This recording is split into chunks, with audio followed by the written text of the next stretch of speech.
नारद जी ने तो रावण से कहा भी सही कि तू मूर्ख बन गया, तू उठा के देख, पर वो उठता नहीं है। तो नारद को गुस्सा, रावण को गुस्सा तो आई। तो रावण के कारण वो वैद्यनाथ वहां बन गए। रावण था तो शिव भक्त, पर भगवान शिव भी जानते थे है एक नंबर का दुष्ट। शिव ने उसको शाप भी दिया था रावण को एक बार कि तू अहंकार मत कर, तेरे अहंकार के कारण तू मारा जाएगा। ऐसा शाप क्यों दिया? देखो आप, भगवान अहंकार के कारण शाप दे देते हैं, इसलिए भक्तों को अहंकार नहीं रखना चाहिए। रावण इतना अहंकारी था, इतना अहंकारी था, शिव भक्त था और अपने ही भगवान से अहंकार बताया। एक बार घूमते घूमते कैलाश पे पहुंच गया, और जब कैलाश पे पहुंच गया तो वहां जाके उसने देखा कि शिव और पार्वती जी कैलाश में एकांत में बैठे हुए थे। तो रावण है, विघ्न संतोषी और अहंकारी। तो उसने कहा अच्छा कैलाश पे बैठे हैं, इसी को हिलाता हूँ। तो दोनों हाथ लिए और कैलाश पर्वत पे नीचे डाल दिए, और डाल के जैसी कैलाश उठाया तो कैलाश पर्वत हिला तो पार्वती जी चौंक गई। अपने पति के साथ एकांत में बैठी थी तो अपने पति से कहती, आपके साथ बैठी हूँ एकांत में, फिर ये सब क्या हो रहा है? अच्छा, कोई पत्नी इतनी बात कह दे कि आपके होते मेरा ऐसा है, तो इनका भी अहंकार जाग जाता है। हाँ, पत्नी के सामने यदि कुछ नीचा देखना पड़े तो पति को फिर बाकी भले ही कुछ भी होता रहा, लेकिन इसके सामने नहीं होना चाहिए। उन्होंने कहा, अभी करता हूँ व्यवस्था। भगवान शिव ने अपने पैर का अंगूठा दबाया तो कैलाश पर्वत नीचे और रावण के दोनों हाथ उसके नीचे। अब रावण चिल्लाया, हाथ दब गए, इतनी जोर से चिल्लाया कि ब्रह्मांड कांपने लगा, नदियों की दिशा बदल गई, देवताओं के विमान डगमगा गए, सबको लगा ये क्या हो रहा है, सब घबराए। और रावण ने इतनी जोर से राव किया, संस्कृत में राव को रोना कहते हैं, इतनी जोर से राव, सब घबराए। सबने शिव जी का इसको निकालो, ये तो ब्रह्मांड ही खा जाएगा। शिव जी ने हाथ निकाले तो रावण ने हाथ जोड़े। भगवान शिव ने कहा, देख अहंकार मत कर, और तू इतने जोर से रोया है दशानन कि तेरे राव के कारण सब कांप उठे। तो आज से संसार तुझे, तेरे इस भीषण विकृत राव के कारण तुझे संसार में मैं नाम देता हूँ। आज से संसार तुझे राव के कारण रावण के नाम से जानेगा। ऐसे रावण का नाम रावण पड़ा। पहले दशानन नाम था उसका, जो खुद रोए। रावण भी रोया इतनी जोर से और संसार को भी रुलाया। तो जो खुद रोए और दूसरों को भी रुलाए उसको रावण कहते हैं, और जो खुद हंसे और दूसरों को भी हंसाए उसको फिर राम जी कहते हैं। अब आप तय कर लो भाई, कभी कभी आपका मूड खराब हो सकता है, ऐसी कोई रोना भी आ सकता है। तो हम लोग क्या करते हैं, अपना मूड खराब हो तो पहली फुर्सत में सारी कोशिश शुरू करते हैं कि अपना खराब तो इसका ठीक रह ही नहीं सकता, इसका भी करो खराब। सारे कार्यक्रम ऐसे ही करते हैं, अपनी घोपड़ी खराब तो हम दुखी, तो तुम कैसे सुखी रह सकते? लेकिन ऐसा ना करें। आप सुखी तो सबको सुखी रखिए, और आप दुखी तो सबको सुखी रखिए। दुखी रावण जैसा काम न करें। इसीलिए रावण रोने का नाम है। क्या रोना जी, मुस्कुराइए, हंसी के नगमे गाते रहें, वक्त निकाल कर खिलखिलाते रहें। जिंदगी कब देती है बार बार मौके, खुद मौके ढूंढें और मुस्कुराते रहें। आपको मुस्कुराने के मौके खुद ढूंढना पड़ेंगे, जिंदगी नहीं देगी। लेकिन आपकी स्टाइल ऐसी होगी तो ये सब तो चलता रहेगा। तो यहाँ से बैद्यनाथ की कथा समाप्त होती है और 10वें क्रम में हम पहुँच रहे नागेश्वर, गुजरात में, बड़ौदा राज्य में, दारुक वन के वहाँ।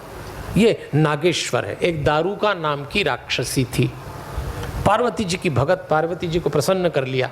पार्वती जी ने उसको खूब आशीर्वाद दिया, लेकिन इतनी अत्याचार, उसके पति का नाम था दारुक, दोनों ने इतना अत्याचार किया, सब लोग परेशान हो गए। ऋषि मुनियों ने शाप भी दिया कि तुझे दारुक वन यहाँ से लेके हटना पड़ेगा। अब दारुक वन दिया था पार्वती जी ने, कहाँ भाग के जाए, समुद्र में, तो दारुक वन के साथ ही चली गई। लेकिन समुद्र में भी अत्याचार करने लगी, सब परेशान हो गए। एक वैश्य था, सुप्रिय नाम का, शिव का भक्त, वो जा रहा था। दारुका राक्षसी ने समुद्र में उसको भी पकड़ लिया, परेशान किया, बंदी बना लिया, लेकिन शिव भक्त था। तो शिव जी प्रकट हो गए उसकी रक्षा करने के लिए। और जब शिव जी प्रकट हुए तो दारू का राक्षसी को याद आया कि मैं भी पार्वती जी की भगत हूँ, उन्हीं के आशीर्वाद से मुझे ये जगह मिली और उन्हीं ने कहा था तू यहाँ रह के कुछ भी कर। तो उसने पार्वती को याद किया। अब इधर आ गई पार्वती जी दारूका की तरफ से और सुप्री की तरफ से शिव जी, और पति पत्नी लड़ने लग गए। ऐसा शिव पुराण में आता है। अब बताइए आप, पार्वती जी कह रही है मेरी भक्तन, शिव जी कह रहे हैं मेरा भक्त, तुम इसको समझाओ तुम इसको समझाओ, और दोनों एक दूसरे को समझाते समझाते लड़ने लग गए। ऐसा कई बार होता है घरों में भी। मम्मी पापा बच्चे को समझाते समझाते बच्चे तो अलग खसक जाते हैं, दोनों ही शुरू हो जाते हैं, और बाद में बच्चे सीटी बजाते हैं। समझाने इनको गए, लड़ने खुद लग गए। ये तुम्हारे कारण बिगड़ी है, ये तुम्हारे कारण बिगड़ा है, लो बिगड़ा वो, और ये आप तुमने पाला ही ऐसा है, तुमने पैदा ही ऐसा किया। ऐसी अंताक्षरी शुरू हो जाती। कई बार ऐसा होता, ये भी लड़ रहे। पार्वती कह रही मेरी भक्त है, जो मैं कहूंगी वो होगा। शिव जी कह रहे मेरा भक्त है, ऐसे कैसे होगा। लो दोनों लड़ रहे हैं। मैं नहीं कह रहा, शिव पुराण में लिखा। जब दोनों लड़ने लगे थोड़ी देर बाद उनको याद आया कि ये क्या कर रहे हैं अपन। फिर समझदारी से काम लेके उनको समझाया। शिव जी ने कहा पार्वती से कि मैं भी यहाँ रहूंगा, तुम भी यहाँ रहो, ये राक्षसी को समझाओ, सदैव सही कार्य करना चाहिए। पति पत्नी ने समझाया और ऐसा लिखा है कि बाद में हास्य युक्त वार्तालाप करके लौट पड़े। इत्तेदम दंपति तो चक्रत्वा हास्यम परस्परम। जब लौटे तो हंसते हुए लौटे। ये देखो क्या हुआ, अपना ही झंझट शुरू हो गया। मैं नहीं कह रहा हूँ, इसमें ऐसा लिखा है शिव पुराण में, श्लोक लिखा है, आप चाहें तो पढ़ लेना। इत्तेवम दंपति तो चक्रत्वाम हास्यम परस्परम। इस थोड़ी छोटी मोटी लड़ाई के बाद दोनों आमने सामने हो गए। जब लड़ाई खत्म हुई, फैसला किया, तो दोनों परस्पर हास्य लीला करते हुए एक दूसरे को देख के मुस्कुराते हुए चले गए। इससे एक बात समझ में आ गई कि पति पत्नी लड़ेंगे तो सही, पक्का शिव पार्वती लड़े, लेकिन लड़ाई का समापन कहाँ होना चाहिए, इस श्लोक जैसा होना चाहिए।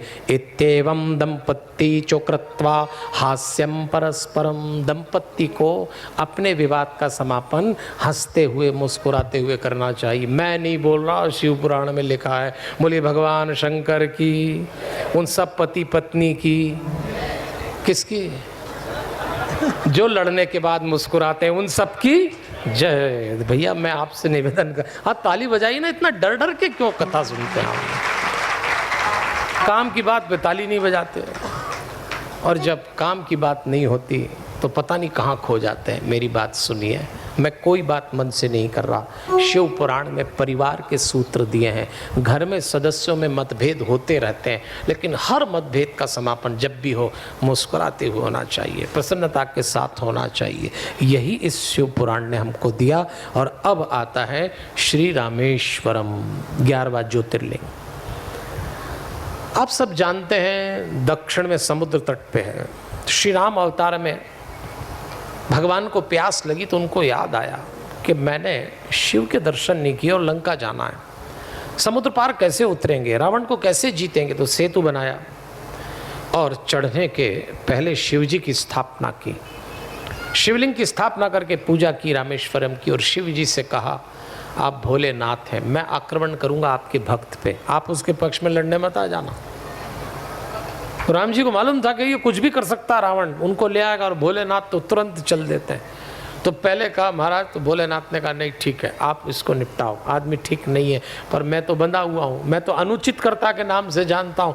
उसने प्रसन्न किया, मैंने वरदान दे दिया, हम काहू के मरे ही न मारे, किसी से नहीं मरे, पर सारी विधि हमने जमा रखी, आप निपटाओ, मैं उसकी नहीं सुनूंगा। देवता को प्रसन्न करके बड़ा काम करिए, राम जी सिखा रहे हैं। रामेश्वरम हमें ये सिखा रहा है कि कोई बड़ा काम करें, पहले भगवान को प्रसन्न करें, उसको स्थापित करें। जैसे हम लोग अभियान करते हैं तो गणेश जी की स्थापना करते हैं। आप अपने घर में भगवान, आज अपन ने हनुमान धाम बनाया, हनुमान जी की 7 चक्र की मूर्ति बनाई, अब वो बैठे हैं तो सब काम निपटेगा। रामेश्वरम बैठ गए, राम जी निश्चिंत हो गए कि अब लंका चल सकते हैं। और ऐसे ही रावण मारा गया।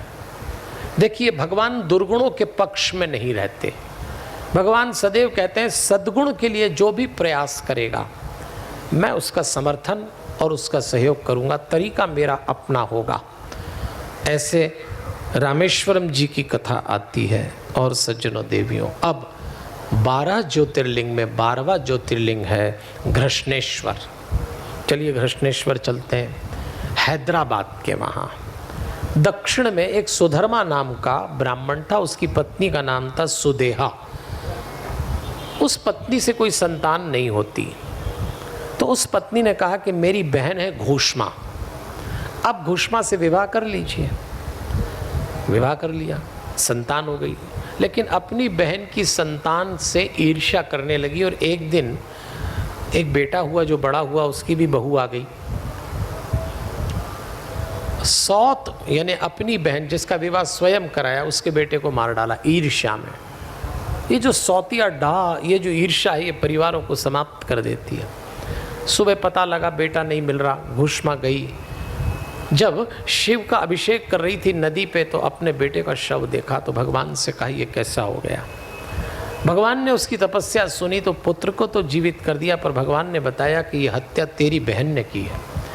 तो घूष्मा कहती है, प्रभु आप प्रकट हुए, मेरा बेटा मुझे मिल गया, मेरी बहन ने क्या अपराध किया उसका दंड आप मुझसे मत पूछिए, आप अपना विधान देखिए, भला करो तो भला करो, मैं तो भक्त हूँ। मैंने फिर कहा, जो बात गौतम और अहिल्या ने कही वही आज घूष्मा कह रही है।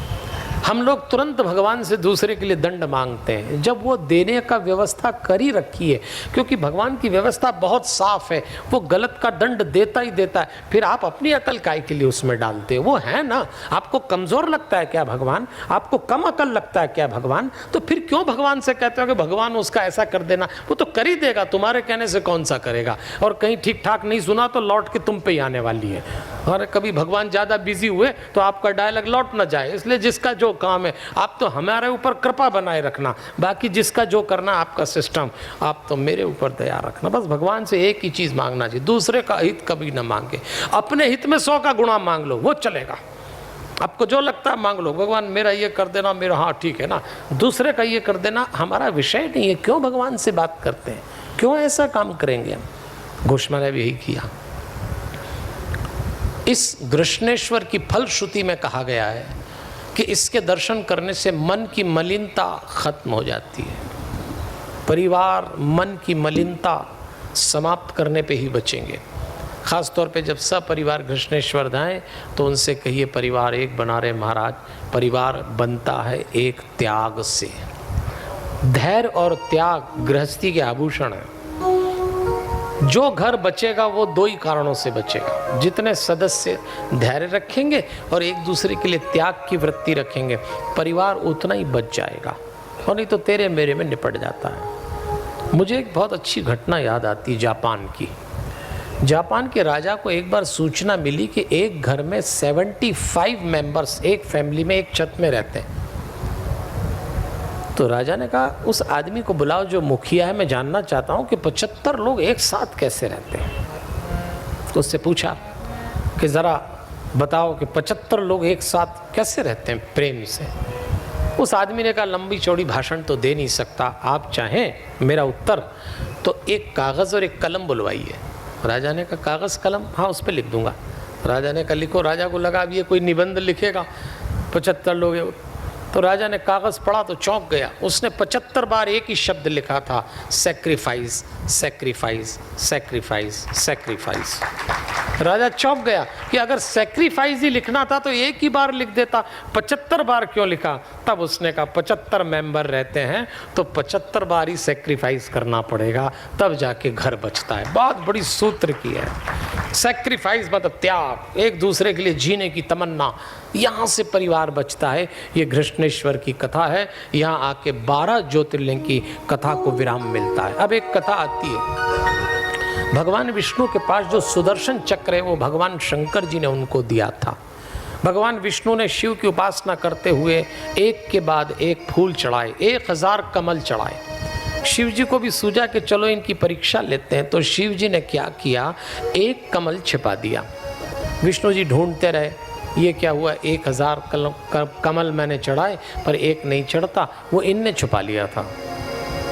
तो भगवान विष्णु ने अपनी एक आँख नेत्र निकाली और जैसे ही निकाली वैसे ही शिव जी ने कहा, मैं प्रसन्न हूँ, आप तो पुनः रूप में आए, मैं आपको ये सुदर्शन चक्र देता हूँ, ये आपका सबसे बड़ा शस्त्र हो जाएगा। ऐसे सुदर्शन चक्र विष्णु जी को भगवान शिव जी ने दिया। और यहाँ आके सज्जनों देवियों, अब हम आगे चलते हैं। कोटि रुद्र संहिता यहाँ आके समाप्त होती है। बोलिए राजाधिराज दाता अवंतिकानाथ महाकाल महाराज की।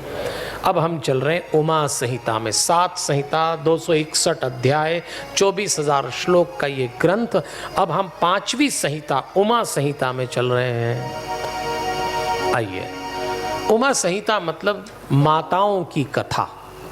ये जो त्रिशक्ति हम देखते हैं, ये जो सरस्वती जी, लक्ष्मी जी और शक्ति जी का रूप हम देखते हैं, दुर्गा जी का, अब बहुत संक्षेप में उनकी कथा आ रही है। ऐसा कहते हैं, सूत जी कथा सुना रहे हैं कि हेमवान पर्वत पर भगवान कृष्ण महर्षि उपमन्यु के पास ज्ञान लेने गए। कृष्ण जी ने तपस्या की तो शिव और पार्वती प्रसन्न हुए। जब शिव और पार्वती प्रसन्न हुए तो कृष्ण जी ने वरदान में 7 बातें मांगी। पार्वती जी से कृष्ण जी ने 7 बातें मांगी थी। क्या बढ़िया बात है, जरा ध्यान से सुनिएगा। पहली बात, अच्छा पार्वती जी से ही मांगी। पहले तो शिव जी से मांग लिया जो मांगना था। शिव जी के पास में पार्वती जी खड़ी थी तो कृष्ण जी तो बड़े व्यवहारिक थे। कृष्ण जी को लगा प्रकट तो जोड़े से हुए हैं और बात में एक से ही करूं तो फिर पार्वती जी को लगेगा ना कि हमसे तो बात ही नहीं करते। अभी भी कई लोग ऐसा ही करते हैं, पति पत्नी साथ में हो तो आदमी से बात कर लेते हैं, औरत को पूछते ही नहीं। फिर वो औरत बाद में पति को बताती है कि वो तो देखो तुम्हारे साथ जाओ तो हमारी तो कोई कदर ही नहीं है। समझदार लोग दोनों की समान कदर करते हैं और कृष्ण जी तो इसमें बहुत समझदार थे। उन्होंने कहा केवल भगवान कृष्ण से मांगूंगा तो कैसे काम चलेगा। पार्वती जी भी आई हैं तो वो मुड़े, पार्वती जी को देखा। पार्वती ने सोचा मुझको तो कोई पूछने वाले ही नहीं, सब बाबा जी के पीछे लगे रहते हैं। लेकिन भगवान कृष्ण ने कहा माता जी आपसे भी मांगता हूँ। अब तो माता जी बहुत खुश हो गई, मुझसे मांग रहे हैं। इनसे मांगने के बाद कृष्ण जी तो इस मामले में बड़े माहिर हैं। रिलेशनशिप कैसे मेंटेन करो, कोई उनसे पूछे, बोले माता जी जो आप दे सकती वो ये दे ही नहीं सकते। अब तो माता जी और प्रसन्न है। हाँ मांग मांग, क्या मांगता है। बस कृष्ण जी तो जानते थे। माताओं बहनों का मान रखना सीखिए। किसी घर में, किसी समाज में, किसी कार्यक्रम में जाएं, इनके मान में कमी नहीं होना चाहिए। चलता इन्हीं से, पर लोग भूल जाते हैं। इसलिए कृष्ण जी तो माता जी से पूछते हैं आप दीजिए। बस पार्वती जी बोलो क्या मांगते। पहली बात मांगते हैं मेरा जीवन में कभी ब्राह्मणों से द्वेष न हो, तथास्तु। दूसरी बात मांगते हैं मेरे माता पिता सदैव मुझसे संतुष्ट रहे। जरा बात सुनिए, कृष्ण जो बात मांग रहे हैं कि मेरे माता पिता सदैव मुझसे संतुष्ट रहें। तुष्टो च माता पितरो भवेताम मम सर्वदा। मेरे माता पिता मुझसे संतुष्ट हैं। तीसरी बात मांगते हैं समस्त प्राणियों के प्रति मेरे हृदय में अनुकूलता का भाव हो। चौथी बात आपके दर्शनों से मेरे यहाँ अच्छी संतानें पैदा हो।